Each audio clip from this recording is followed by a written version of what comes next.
Bonjour, chers internautes, je suis très heureux de vous retrouver pour un nouveau message vidéo et je veux vraiment vous remercier pour tous vos encouragements, tous les petits mots que vous m'envoyez, pour ceux qui partagent cette publication. En effet, le cœur de Dieu, mon cœur, et que cette page puisse se répandre le plus possible pour bénir le plus grand nombre de gens possible. Donc n'hésitez pas à vous abonner, cliquez sur m'abonner à cette page et n'hésitez pas à la faire passer à vos amis.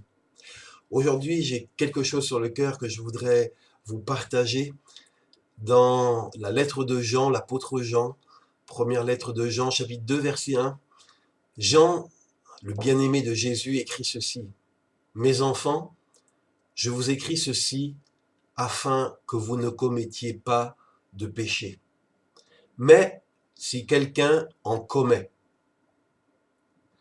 je m'arrête là juste pour un instant, le but des Écritures, le but de Dieu, c'est de nous encourager à ne pas pécher. Je vous écris ceci afin que vous ne commettiez pas de péché. Mais si quelqu'un en commet, l'Écriture entrevoit, elle n'est pas naïve, elle entrevoit la possibilité pour les chrétiens, les enfants de Dieu, les disciples de Jésus, de commettre des péchés, de se salir, de se souiller, de faire ce qui est contraire à la parole de Dieu. Et pourquoi Jean adresse cela? Parce que quand on veut plaire à Dieu, quand on aime Dieu, et quand on a commis un péché, on se sent mal. On n'est pas bien, on se sent accusé, on perd notre paix. Et c'est pourquoi Jean dit, si quelqu'un commet un péché, nous avons un avocat auprès du Père, Jésus-Christ le juste. Quelle bonne nouvelle! Quand on a fait quelque chose de mauvais, que notre conscience nous condamne, que Satan vient et nous condamne, nous, il est écrit, nous avons un avocat pour nous défendre, auprès du Père. Et cet avocat, c'est Jésus-Christ le juste. Et permettez-moi de vous raconter un témoignage qu'on trouve dans l'Ancien Testament qui illustre cette merveilleuse vérité. Il s'agit de l'histoire d'un prêtre qui s'appelait Yeshua, on trouve ça dans le livre de Zacharie au chapitre 3.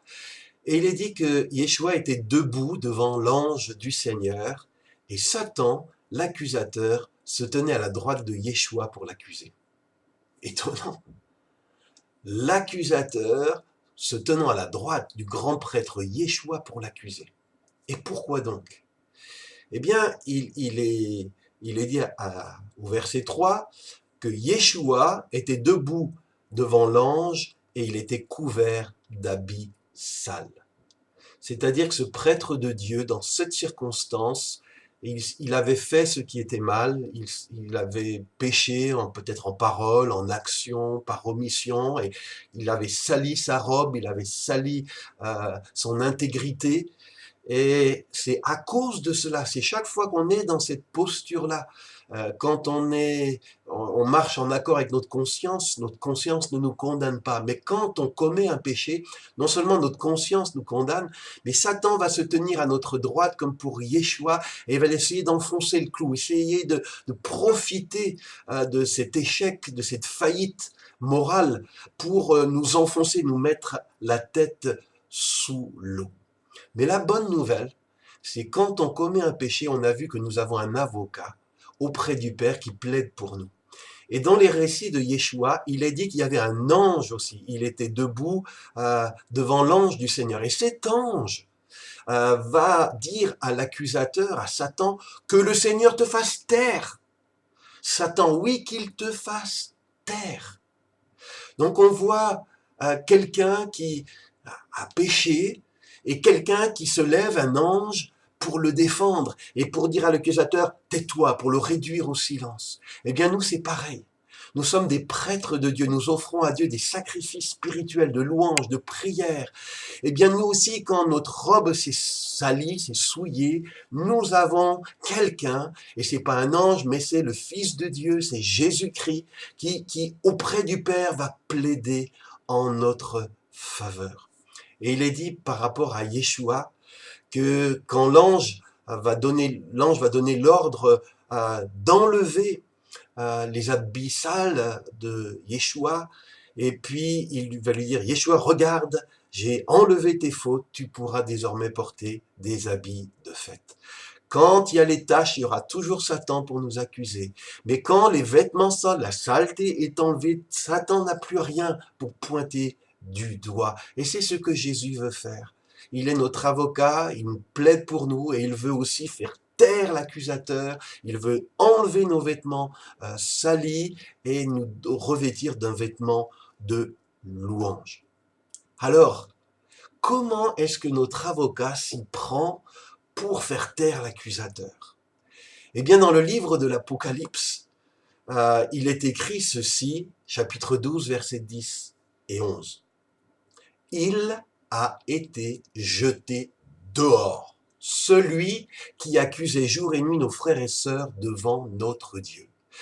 Tout comme celui qui accusait Yeshua devant l'ange du Seigneur, eh bien il y a toujours l'accusateur Satan qui accuse jour et nuit les enfants de Dieu, et il est dit, mais cet accusateur a été jeté dehors. Et il est dit, les chrétiens l'ont vaincu grâce au sang de l'agneau et en rendant témoignage à la parole de Dieu. Notre accusateur, Satan, qui est là pour enfoncer le clou quand on a commis un péché, il est dit, nous pouvons le vaincre et nous l'avons vaincu grâce au sang de l'agneau et en rendant témoignage à la parole de Dieu. Je remercie Dieu pour le sang de l'agneau, le sang de Jésus qui a coulé sur la croix, pour nous pécheurs, pour nous redonner la purification quand on l'a perdu. Et il est écrit dans 1 Jean, chapitre 2, versets 1 et 2, voilà, nous avons un avocat auprès du Père quand on a péché, Jésus-Christ le juste. Et c'est quoi qu'il plaide? Il est dit, c'est offert en sacrifice pour le pardon de nos péchés. Il dit à Satan, quand nous avons péché, que le Satan nous accuse, tais-toi Satan, car moi, Père, je veux te rappeler que j'ai offert en sacrifice ma vie pour la réparation, pour le pardon du péché. Alors que cette personne t'implore son pardon parce que j'ai payé sa dette, fais-lui grâce et que l'accusateur se taise. Et dans l'Apocalypse, au chapitre 1er, versets 5 et 6, il y a ces merveilleux versets. À celui qui nous aime. Savez-vous, savons-nous que nous avons, nous pécheurs, un avocat qui nous aime. À celui qui nous aime, son nom est Jésus de Nazareth.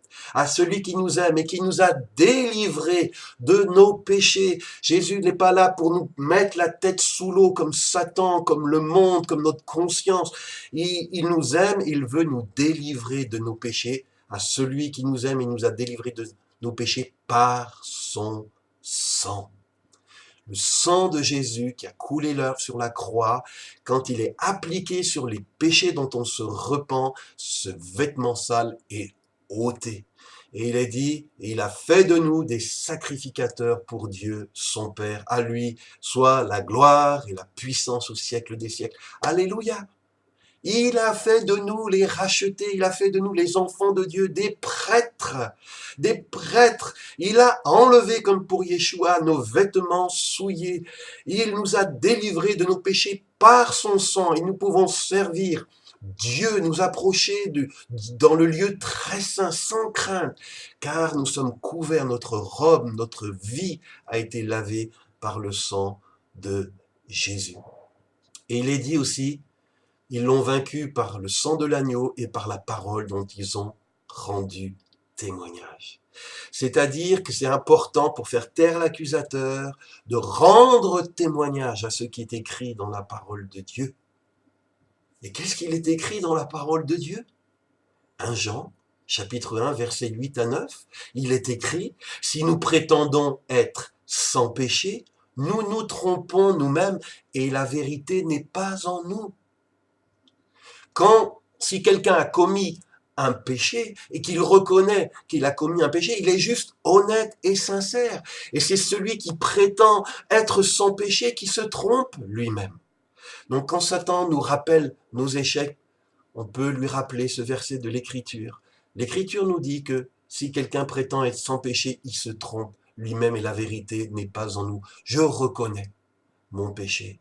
Mais il est dit, mais si nous confessons nos péchés, nous pouvons avoir confiance en Dieu, il pardonnera nos péchés et il nous purifiera de tout mal.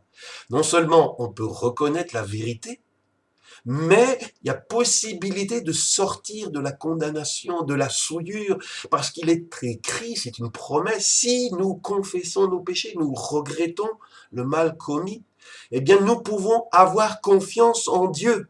Nous pouvons avoir confiance en Dieu. Il y a un avocat auprès du Père qui va plaider pour nous et il est dit, notre Dieu, notre Père, pardonnera nos péchés. Il pardonnera nos péchés si nous les confessons et il nous purifiera. Il va enlever, comme pour Yeshua, nos vêtements souillés. Il va nous revêtir à nouveau de la blancheur que nous avions perdue. Il nous purifiera. Alléluia.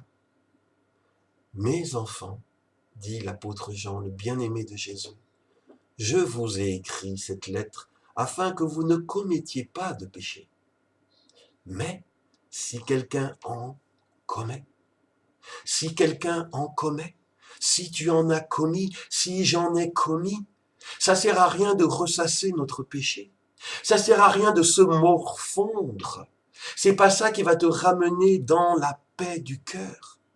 J'ai entendu parler, peut-être j'ai entendu parler de Luther, ce moine allemand qui a donné naissance à la réforme protestante. Luther était quelqu'un de accablé par un sentiment de culpabilité. Il voyait sans cesse devant lui ses fautes et il allait sans cesse voir les prêtres pour confesser ses péchés, à tel point qu'il est écrit que son confesseur était fatigué de le voir. Fatigué de voir quelqu'un qui fait que de se souvenir sans jamais trouver la paix du cœur. Mais un jour, Luther, en lisant l'Épître aux Romains, a découvert que le chrétien, le juste, vivra par sa foi. C'est-à-dire par sa confiance dans le sang de Jésus qui purifie de tout péché. Et il a compris qu'il n'avait plus besoin de se ressasser, de se culpabiliser. Il avait juste besoin de croire que le sang de Jésus l'avait purifié de tout péché. Et si ce sang qui a été offert par Jésus, présenté par notre avocat auprès du Père, suffit pour Dieu, si ce prix payé suffit pour Dieu, alors il suffit pour moi. J'ai pas besoin de rajouter quoi que ce soit, de me punir en quelque proportion que ce soit. Tout est accompli, a dit Jésus en mourant sur la croix. Aujourd'hui, bien-aimé, si tu te sens sale, si tu as le sentiment de porter un vêtement souillé, si Satan est en train là de parler à ton oreille pour t'accuser, Dieu veut faire pour toi ce qu'il a fait pour Yeshua. Et pour cela, il te demande juste de te repentir, c'est-à-dire de vraiment tourner le dos au mal, y compris s'il y a besoin d'aller demander pardon à quelqu'un, faut le faire. S'il y a possibilité de réparer quelque chose, faut le faire. Et aussi, c'est important, si quelqu'un a une dette envers toi, si quelqu'un a péché contre toi, si tu veux être pardonné, il faut toi d'abord que tu pardonnes à ceux qui t'ont offensé. Mais si tu es prêt à faire tout cela, ne reste pas.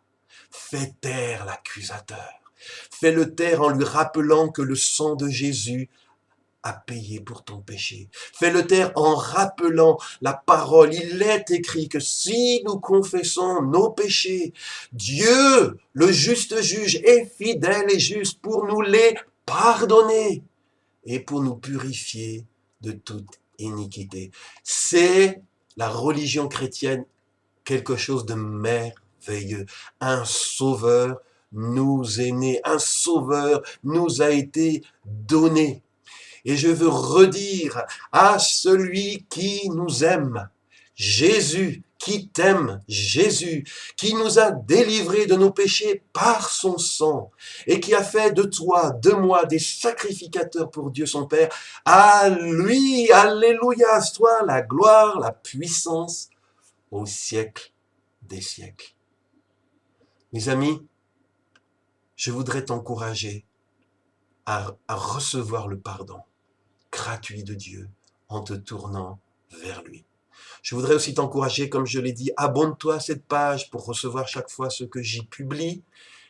Partage aussi, partage ces vidéos, partage cette page avec tes amis, tes connaissances, parce que beaucoup aussi sont torturés et ont besoin de savoir comment faire taire la voix de la culpabilité et de l'accusation. Je te dis à bientôt pour une nouvelle vidéo. Que Dieu te bénisse.